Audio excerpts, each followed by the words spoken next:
Chapitre 4. L'avion et la planète. Petit 1. L'avion est une machine sans doute, mais quel instrument d'analyse! Cet instrument nous a fait découvrir le vrai visage de la Terre. Les routes, en effet, durant des siècles, nous ont trompés. Nous ressemblions à cette souveraine qui désira visiter ses sujets et connaître s'ils se réjouissaient de son règne. Ses courtisans, afin de l'abuser, dressèrent sur son chemin quelques heureux décors et payèrent des figurants pour y danser. Hors du mince fil conducteur, elle n'entrevit rien de son royaume et ne sut point qu'au large des campagnes, ceux qui mouraient de faim la maudissaient. Ainsi cheminions-nous le long des routes sinueuses. Elles évitent les terres stériles, les rocs, les sables. Elles épousent les besoins de l'homme et vont de fontaine en fontaine. Elles conduisent les campagnards de leurs granges aux terres à blé, reçoivent au seuil des étables le bétail encore endormi et le versent dans l'aube aux luzernes. Elles joignent ce village à cet autre village, car de l'un à l'autre, on se marie. Et si même l'une d'elles s'aventure à franchir un désert, la voilà qui fait 20 détours pour se réjouir des oasis. Ainsi trompés par leurs inflexions, comme par autant d'indulgents mensonges, ayant longé au cours de nos voyages tant de terres bien arrosées, tant de vergers, tant de prairies, nous avons longtemps embelli l'image de notre prison. Cette planète, nous l'avons crue humide et tendre, mais notre vue s'est aiguisée, et nous avons fait un progrès cruel. Avec l'avion, nous avons appris la ligne droite. À peine avons-nous décollé, nous lâchons ces chemins qui s'inclinent vers les abreuvoirs et les étables ou serpentent de ville en ville. Affranchis désormais des servitudes bien-aimées, délivrés du besoin des fontaines, nous mettons le cap sur nos buts lointains. Alors seulement, du haut de nos trajectoires rectilignes, nous découvrons le soubassement essentiel, l'assise de roc, de sable et de sel, où la vie, quelquefois comme un peu de mousse au creux des ruines, ici et là se hasarde à fleurir. Nous voilà donc changés en physiciens, en biologistes, examinant ces civilisations qui ornent des fonds de vallées et parfois, par miracle, s'épanouissent comme des parcs, là où le climat les favorise. Nous voilà donc jugeant l'homme à l'échelle cosmique, l'observant à travers nos hublots comme à travers des instruments d'étude. Nous voilà relisant notre histoire. Petit 2. Le pilote qui se dirige vers le détroit de Magellan survole un peu au sud de Rio Gallegos une ancienne coulée de lave. Ces décombres pèsent sur la plaine de leurs 20 mètres d'épaisseur. Et puis, il rencontre une seconde coulée, une troisième même, et désormais chaque bosse du sol, chaque mamelon de 200 mètres, porte au flanc son cratère. Point d'orgueilleux, Vésuve, posé à même la plaine, des gueules d'obusiers. Mais aujourd'hui, le calme s'est fait. On le subit avec surprise dans ce paysage désaffecté où 1000 volcans se répondaient l'un à l'autre, de leurs grandes orgues souterraines, quand ils crachaient leur feu, et l'on survole une terre désormais muette, ornée de glaciers noirs. Mais plus loin, des volcans plus anciens sont habillés déjà d'un gazon d'or. Un arbre, parfois, pousse dans leur creux comme une petite fleur dans un vieux pot. Sous une lumière couleur de fin de jour, la plaine se fait luxueuse comme un parc, civilisé par l'herbe courte, et ne se bombe plus qu'à peine autour de ses gosiers géants. Un lièvre détale, un oiseau s'envole, la vie a pris possession d'une planète neuve, où la bonne patte de la Terre s'est enfin déposée sur l'astre. Enfin, un peu avant Punta Arenas, les derniers cratères se comblent. Une pelouse unie épouse les courbes des volcans. Ils ne sont plus désormais que douceur. Chaque fissure est recousue par ce lin tendre. La terre est lisse, les pentes sont faibles, et l'on oublie leur origine. Cette pelouse efface du flanc des collines le signe sombre. Et voici la ville la plus sud du monde, permise par le hasard d'un peu de boue entre les laves originelles et les glaces australes, si près des coulées noires, comme on sent bien le miracle de l'homme. L'étrange rencontre. On ne sait comment, on ne sait pourquoi, ce passager visite ces jardins préparés, habitables pour un temps si court, une époque géologique, un jour béni parmi les jours. J'ai atterri dans la douceur du soir. Punta Arenas. Je m'adosse contre une fontaine et regarde les jeunes filles. À 2 pas de leur grâce, je sens mieux encore le mystère humain. Dans un monde où la vie rejoint si bien la vie, où les fleurs dans le lit même du vent se mêlent aux fleurs, où le cygne connaît tous les signes, les hommes seuls bâtissent leur solitude. Quel espace réserve entre eux leur part spirituelle? Un songe de jeune fille l'isole de moi. Comment l'y joindre? Que connaître d'une jeune fille qui rentre chez elle à pas lents, les yeux baissés et se souriant à elle-même, et déjà pleine d'inventions et de mensonges adorables? Elle a pu, des pensées, de la voix et des silences d'un amant, se former un royaume, et dès lors, il n'est plus pour elle, en dehors de lui, que des barbares. Mieux que dans une autre planète, je la sens enfermée dans son secret, dans ses coutumes, dans les échos chantants de sa mémoire.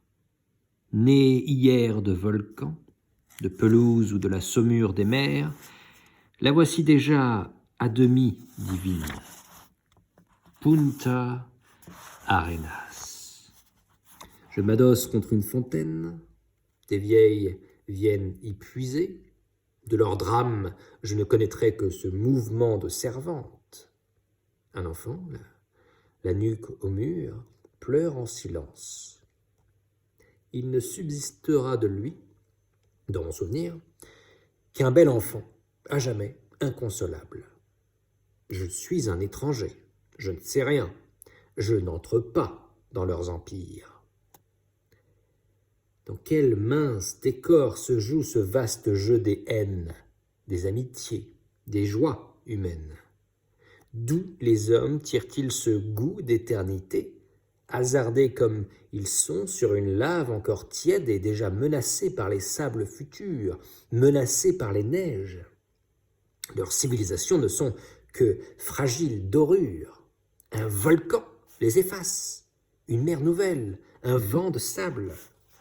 Cette ville semble reposer sur un vrai sol que l'on croit riche en profondeur comme une terre de Beauce.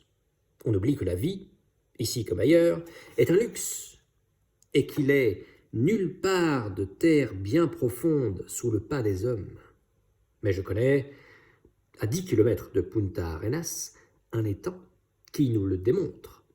Cerné d'arbres, rabougris et de maisons basses, humble comme une mare dans une cour de ferme, il subit inexplicablement les marées, poursuivant nuit et jour sa lente respiration parmi tant de réalités paisibles. Ses roseaux, ses enfants qui jouent, il obéit à d'autres lois. Sous la surface unie, sous la glace immobile, sous l'unique barque délabrée, l'énergie de la lune opère. Des remous marins travaillent dans ces profondeurs, cette masse noire. D'étranges digestions se poursuivent, là, autour et jusqu'au détroit de Magellan, sous la couche légère d'herbes et de fleurs. Cette mare de 100 mètres de large, au seuil d'une ville où l'on se croit chez soi, bien établie sur la terre des hommes, bas du pouls de la mer. Petit 3. Nous habitons une planète errante. De temps à autre, grâce à l'avion, elle nous montre son origine. Une mare en relation avec la Lune révèle des parentés cachées, mais j'en ai connu d'autres signes. On survole de loin en loin sur la côte du Sahara, entre Cap Juby et Cisneros, des plateaux en forme de tronc de cône dont la largeur varie de quelques centaines de pas à une trentaine de kilomètres. Leur altitude, remarquablement uniforme, est de 300 mètres. Mais outre cette égalité de niveau, ils présentent les mêmes teintes, le même grain de leur sol, le même modelé de leurs falaises. De même que les colonnes d'un temple, émergeant seules du sable, montrent encore les vestiges de la table qui s'est éboulée. Ainsi, ces piliers solitaires témoignent d'un vaste plateau qui les unissait autrefois.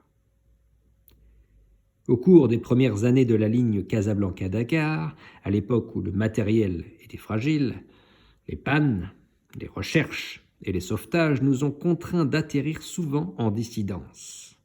Or, le sable est très trompeur. On le croit ferme et l'on s'enlise.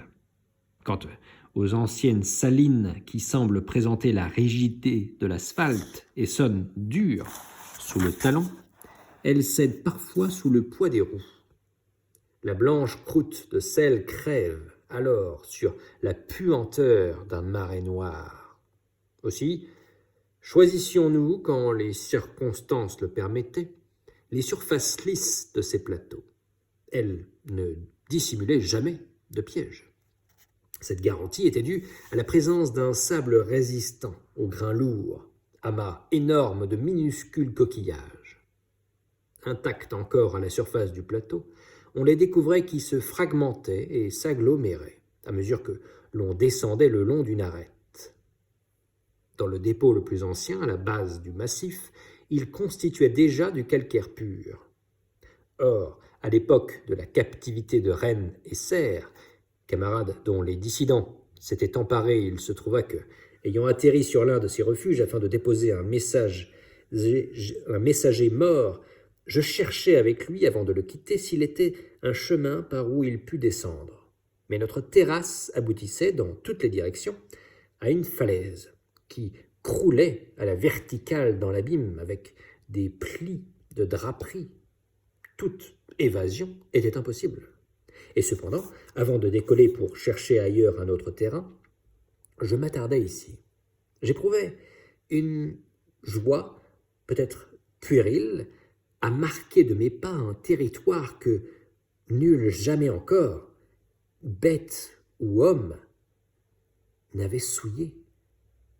Aucun mort n'eût pu se lancer à l'assaut de ce château fort. Aucun Européen, jamais, n'avait exploré ce territoire. J'arpentais un sable infiniment vierge. J'étais le premier à faire ruisseler d'une main dans l'autre, comme un or précieux, cette poussière de coquillage. Le premier à troubler ce silence sur cette sorte de banquise polaire qui, de toute éternité, n'avait pas formé un seul brin d'herbe. J'étais comme une semence apportée par les vents, le premier témoignage de la vie. Une étoile luisait déjà et je la contemplais. Je songeais que cette surface blanche était restée offerte aux astres seuls depuis des centaines de milliers d'années. Nappe tendue, immaculée sous le ciel pur, et je reçus un coup au cœur, ainsi que, au seuil d'une grande découverte, quand je découvris sur cette nappe, à 15 ou 20 mètres de moi, un caillou noir. Je reposais sur 300 mètres d'épaisseur de coquillage. L'assise, énorme, tout entière, s'opposait comme une preuve péremptoire à la présence de toute pierre. Des silex dormaient peut-être dans les profondeurs souterraines, issus des lentes digestions du globe, mais quel miracle eût fait remonter l'un d'entre eux jusqu'à cette surface trop neuve. Le cœur battant, je ramassai donc ma trouvaille, un caillou dur, noir, de la taille du poing, lourd comme du métal et coulé en forme de larmes. Une nappe tendue sous un pommier ne peut recevoir que des pommes. Une nappe tendue sous les étoiles ne peut recevoir que des poussières d'astres. Jamais aucun aérolithe n'avait montré avec une telle évidence son origine. Et tout naturellement, en levant la tête, je pensais que du haut de ce pommier céleste devait avoir chu d'autres fruits. Je les retrouverais au point même de leur chute, puisque depuis des centaines de milliers d'années, rien n'avait pu les déranger, puisqu'ils ne se confondraient point avec d'autres matériaux, et aussitôt je m'en fus en exploration pour vérifier mon hypothèse. Elle se vérifia. Je collectionnais mes trouvailles à la cadence d'une pierre environ par hectare. Toujours cet aspect de lave pétrie, toujours cette dureté de diamant noir. Et j'assistais ainsi, dans un raccourci saisissant, du haut de mon pluviomètre à étoiles, à cette lente averse de feu.